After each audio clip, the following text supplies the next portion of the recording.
Welcome to the Taos Institute's Relational Research Network video series. In this series, we explore research from a relational perspective. We hear from people working with a relational research process and learn about related values, concepts, and practices.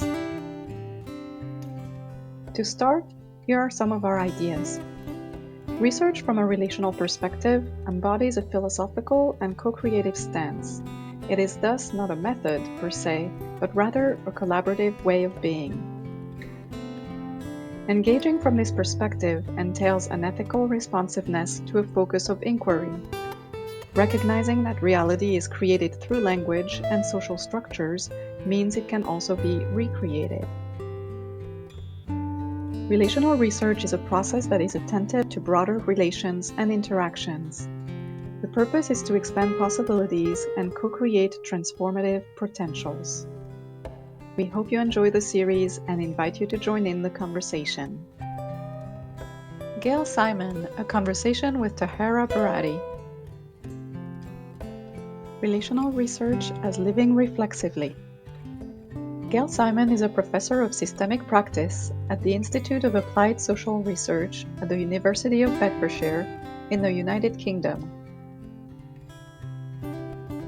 As an academic research practitioner, Gail is interested in how to create community resilience in public and private spaces, how to generate transdisciplinary know-how, and how to work alongside others for a more equitable world. Very nice to see you, Gail. So I would like to start with you introducing yourself and situating yourself in this world, socially, geographically, and also professionally. Thank you, Tahara, and thank you, Taos, for the invitation as well. So I'm Gail. I'm Gail Simon, and I live in the north of England, though I lived most of my adult life in London. And well, I was going to say would still be spending time in London if I could, but we're talking in I don't know, the 1st of December 2020, when we're in the UK in a second wave of COVID-19 and just come out of lockdown, or just coming out of full lockdown again. I'm a systemic therapist by trade. I trained originally as a social worker, wanted to train in some form of therapist, and I was torn between whether to train as a child psychotherapist or as a family therapist.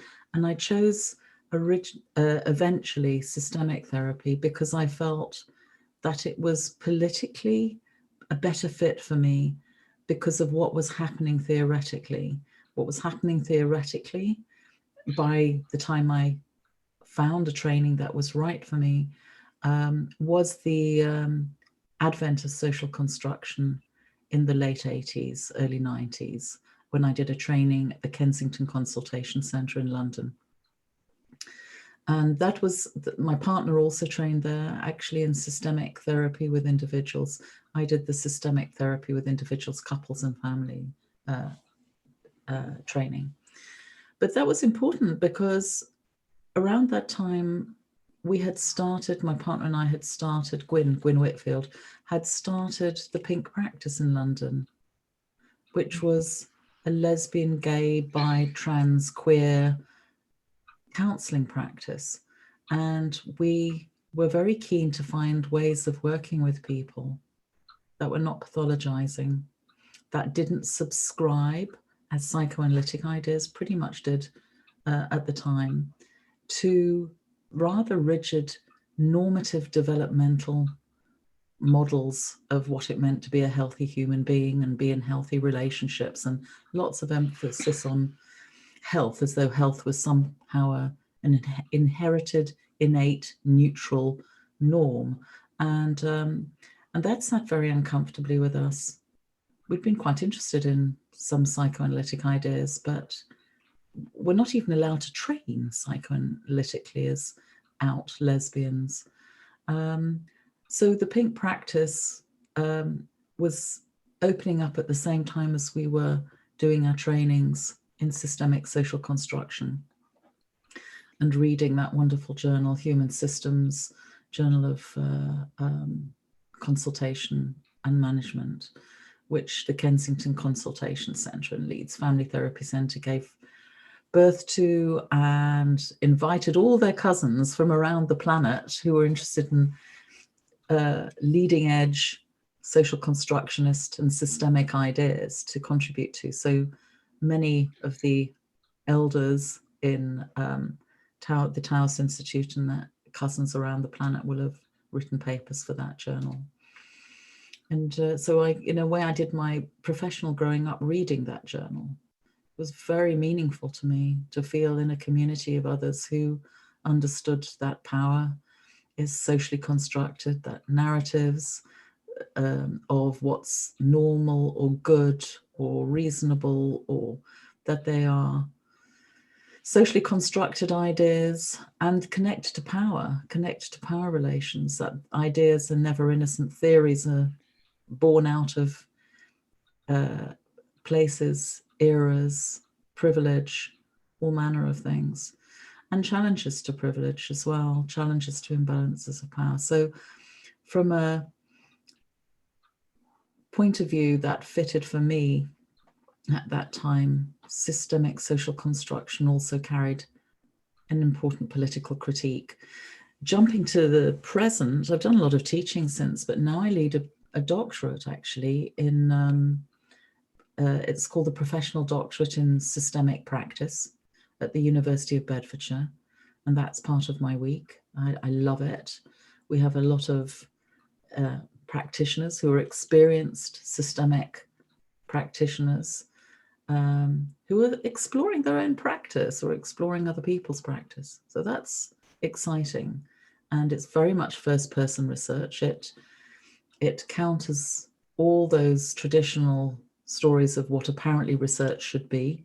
It's all about exploring relationships with relational ethics and relational aesthetics, and speaking in a humble way with all one's bias up front and out there for readers to witness and make their own judgments about. It's so far from the kind of hands-off, don't breathe over the data in case you contaminate it. It's so far from that. It's very much radical practitioner research.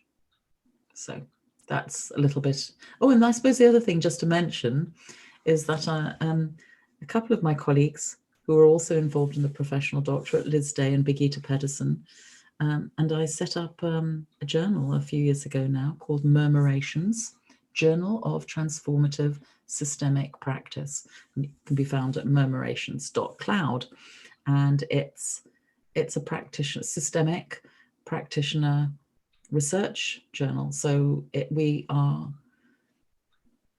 interested in people sending us pieces of writing that are enjoyable to read, that take us further, that are written again within the first person position, and show lots of interesting detail and are written with a wonderful literary style that actually reflects where certainly the psychotherapy profession started, in wonderful literary writing, albeit that it had some wobbly ethics way back when, whereas maybe now we're writing with ethics at the forefront of our practice in our writing.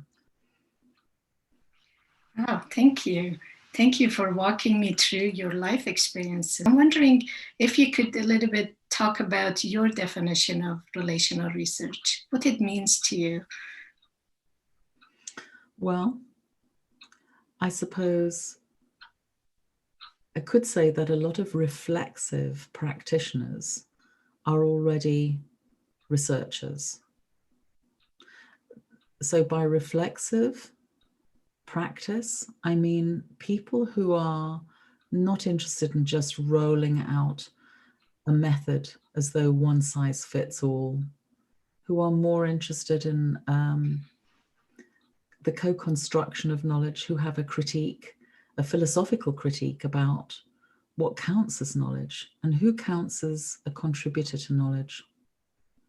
So it wouldn't be that the researcher would be the person who knows what to do, what's going on, how to glean or get or create knowledge, so much as it might be that they are somebody who are going to position themselves in a way that reflects some of the values of systemic social constructionist practice, where we position ourselves alongside people with open ears, hearts, minds, whatever, so that we're not being led or leading with a hypothesis, but that we're, I don't know, floating in the moment. Maybe we have something in particular in mind that's guiding our interest, so that we can study that thing that we're interested in studying, but that we're going to be collaborating with people in all kinds of meaning-making activities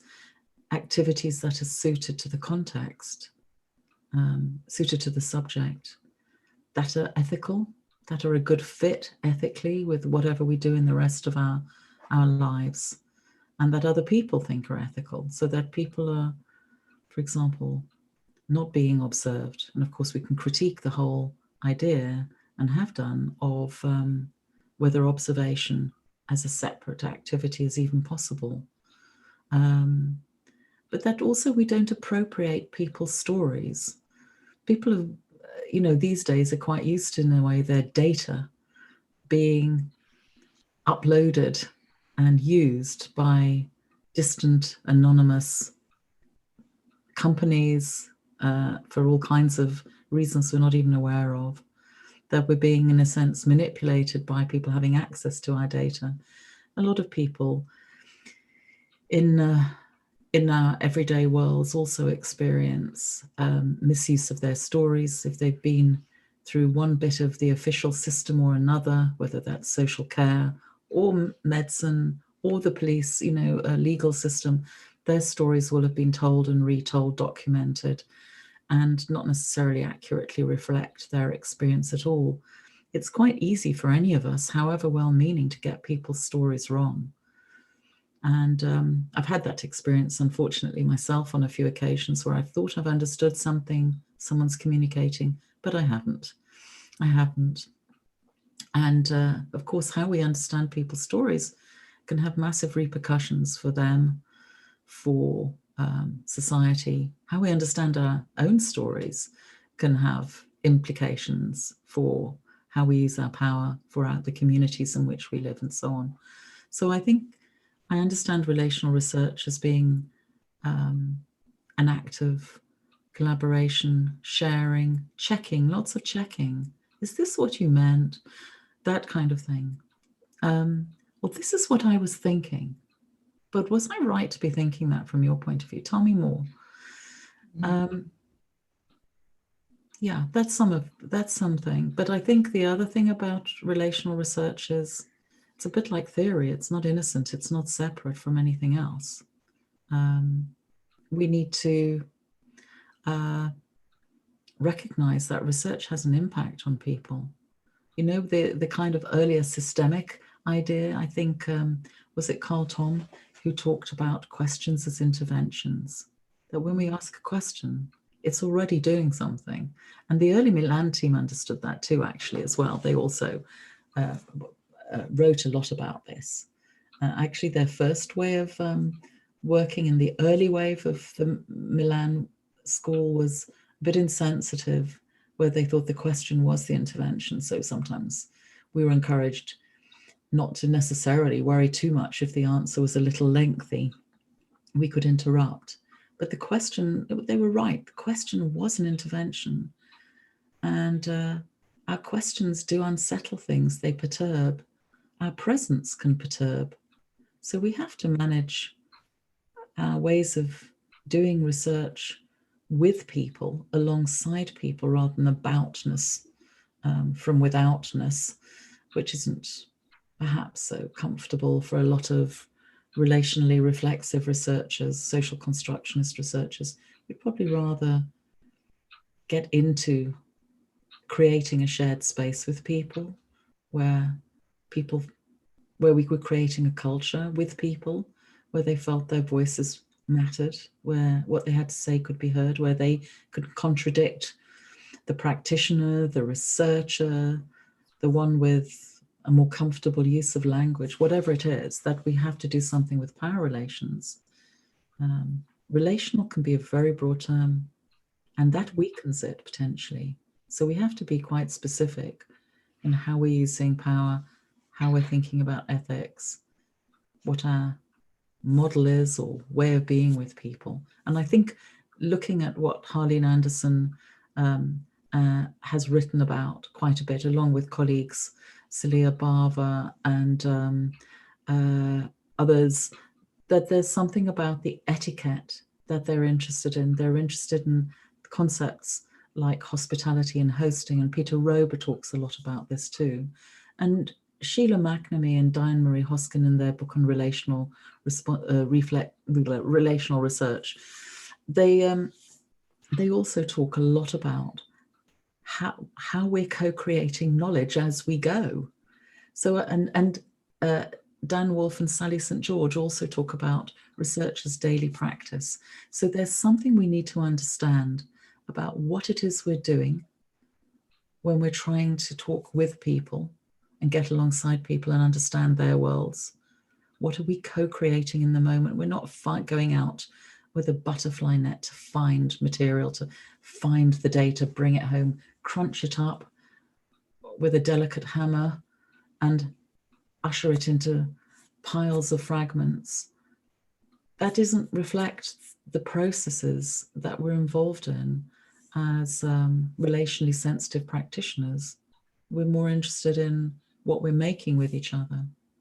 So yeah, that's about process. And you know, process research has gone missing for a while in a lot of the kind of practitioner areas, because so many areas of practice suddenly needed to generate evidence, a certain genre of evidence-based practice. They had to demonstrate outcome research, for example. Well, we've done a lot of that. Now we also need to get back in touch with what it means to be studying how we do whatever it is with each other. I think how you would apply this definition to the daily interactions with others, because sometimes, you know, we talk about ideas, but how do they manifest themselves in our daily interactions with each other? I think that's a really important question for us to be living with.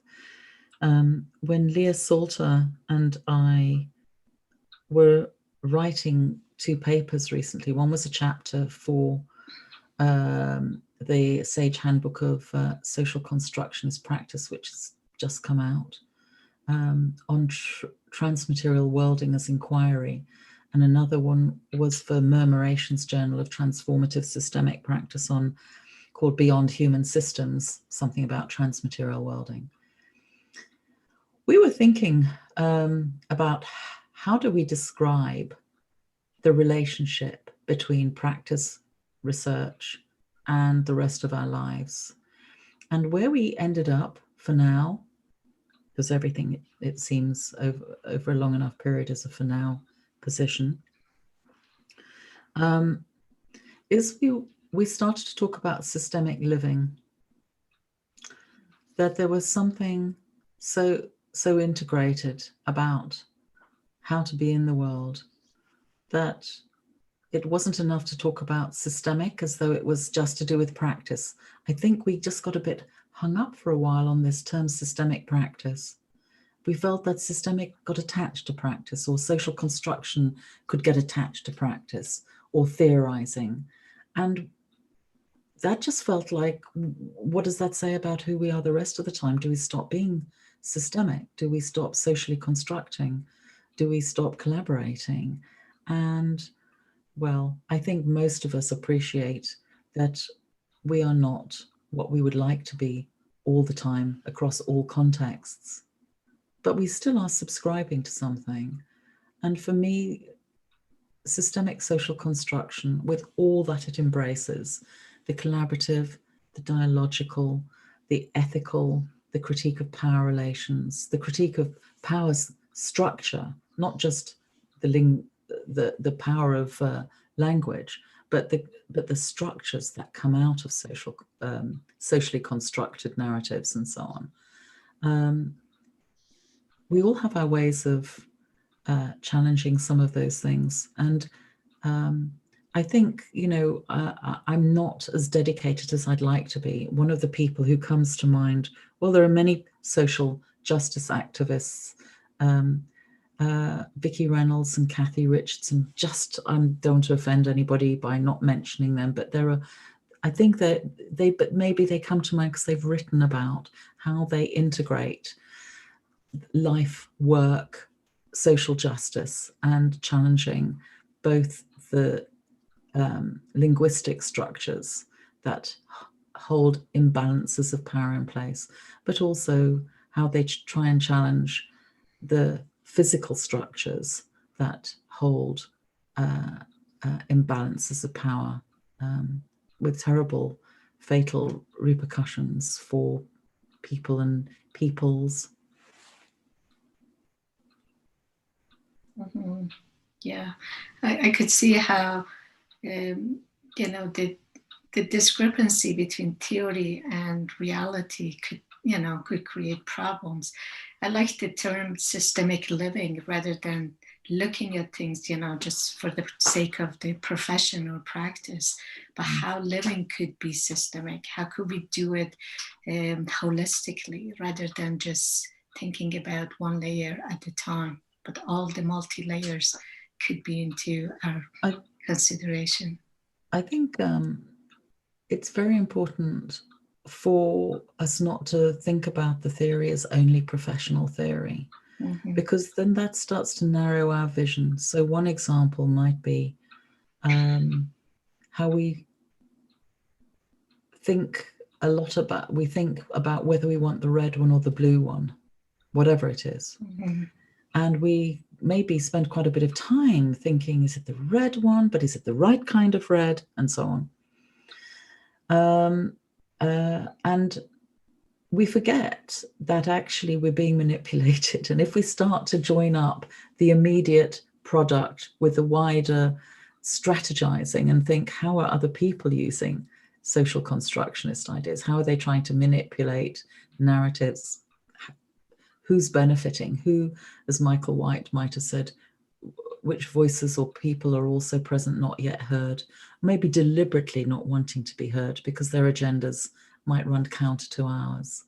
What does it mean to support one company over a local business? So I think thinking systemically means questioning where one shops and really trying to have conversations with oneself about honesty. I think this is something I struggle with at times. I think everybody does.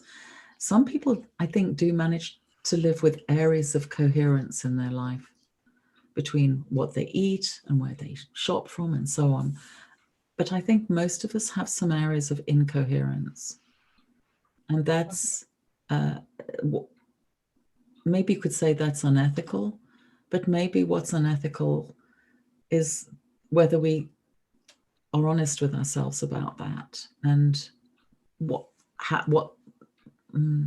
maybe for myself, I think I still buy some things from Amazon periodically, and I think, how can I be doing that? And then I generate reasons, but actually I know I've made so many changes over time to try and live my life in a way that just feels better because it's more ethically coherent. So there's a selfish agenda to this. I feel better. I felt better when I gave up meat and fish and that kind of stuff. I don't mean physically felt better. I don't feel any different at all. But I felt a bit more sane. And I think it is because, I love going out in the countryside and there are sheep and cows around here and they look cute.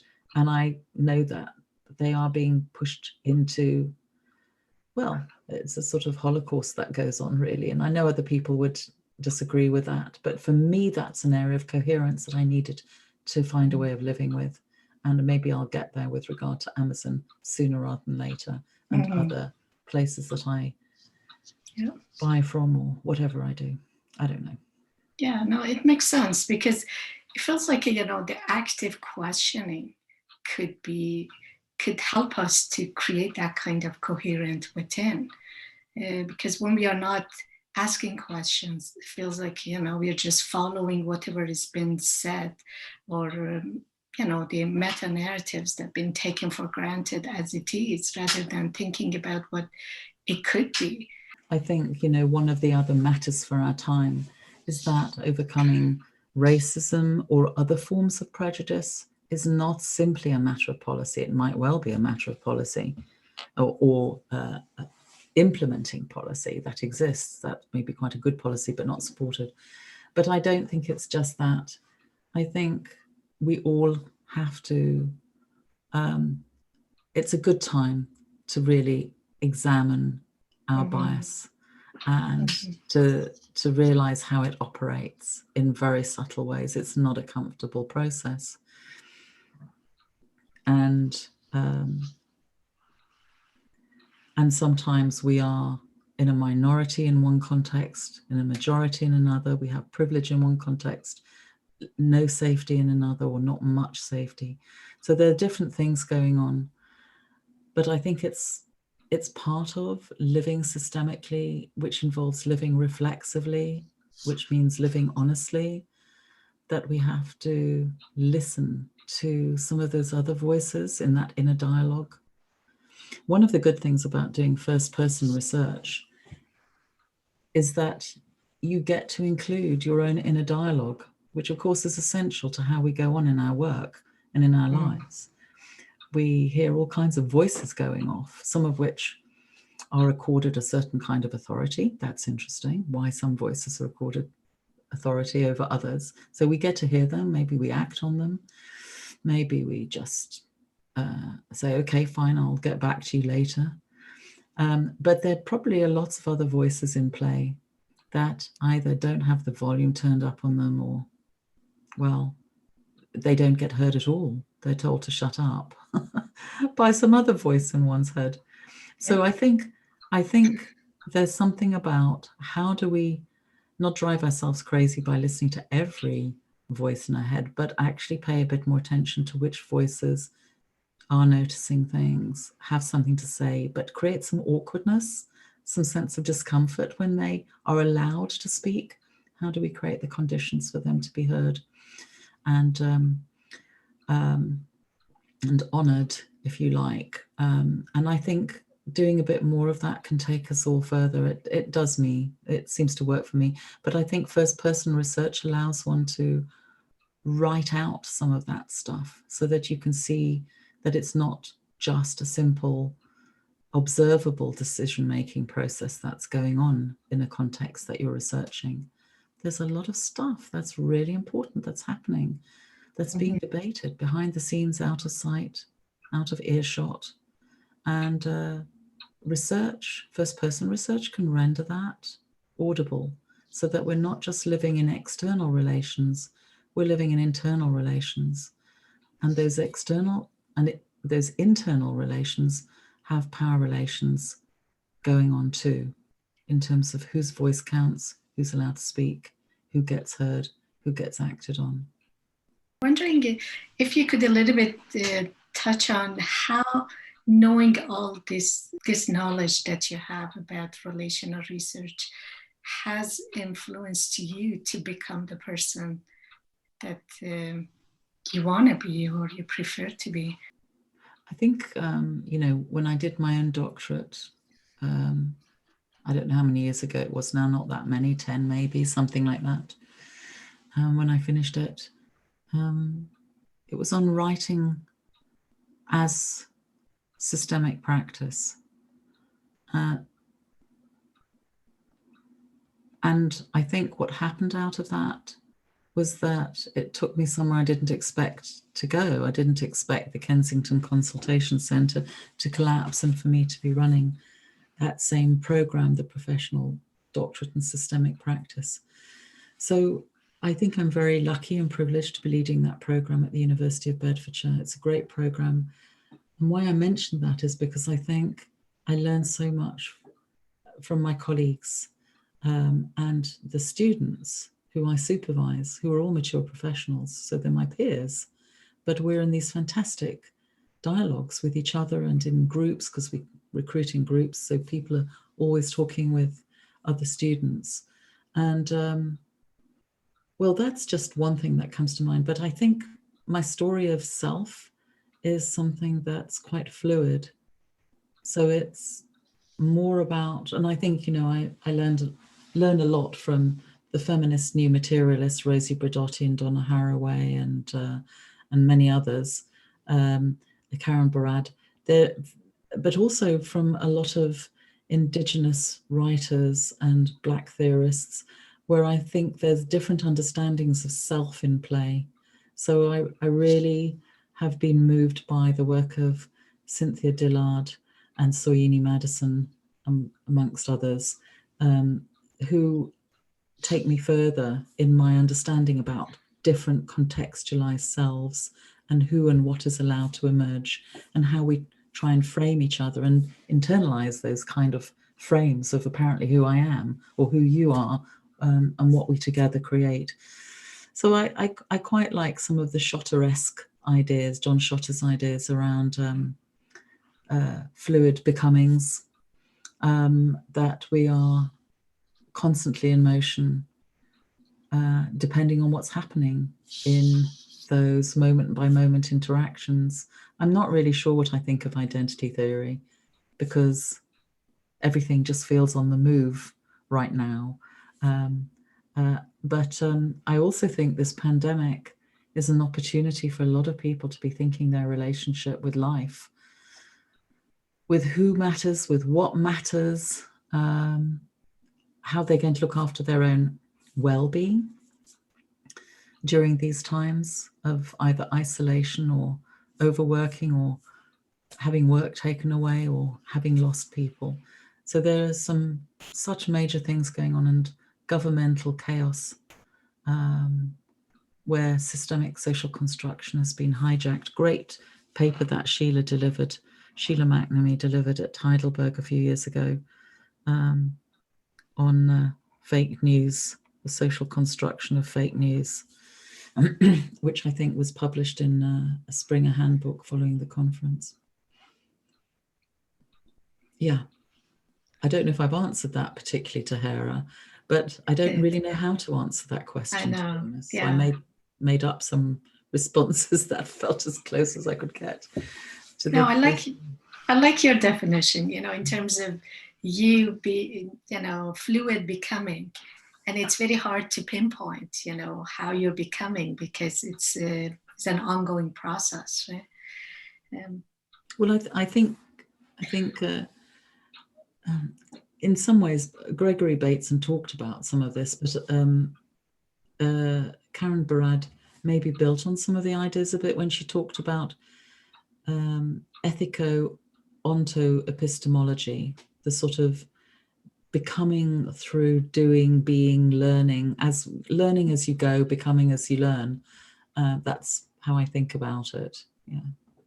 Tell us a little bit about, you know, your hope for the future of the research, considering that, you know, now we have this relational research, you know, as another way of looking at human relationships. What are your hopes for future? I think it's very important to for practitioners who are relational practitioners anyway, who then go on to research relational practice, whether as educators or social workers or team leaders, company managers, therapists, whoever.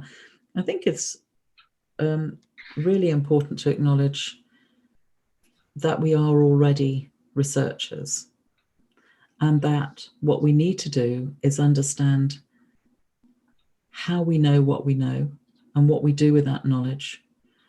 And then I suppose to take it up a gear, or create another layer or level, and to think about those ways of knowing, and how we can share those ways of knowing with others, and share them in a way that's got a kind of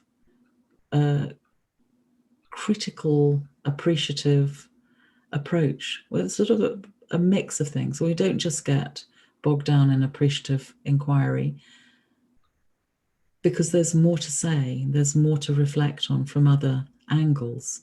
So I think a critical, appreciative, reflexive approach to how we know, what's at work, who's in the room with us when we're doing our work, and I don't mean necessarily physical bodies, and what matters as well. What's in play? Is it just people? Are we really going to, at this stage in the life of this planet, only consider that the players, the participants in the research are human, or are there other participants? How are we going to deconstruct the notion of dead and alive? Because it's a strange distinction. It's a human-centric distinction based on a human lifespan, and things that humans might consider not alive are alive or dying because we hadn't realized they were alive actually.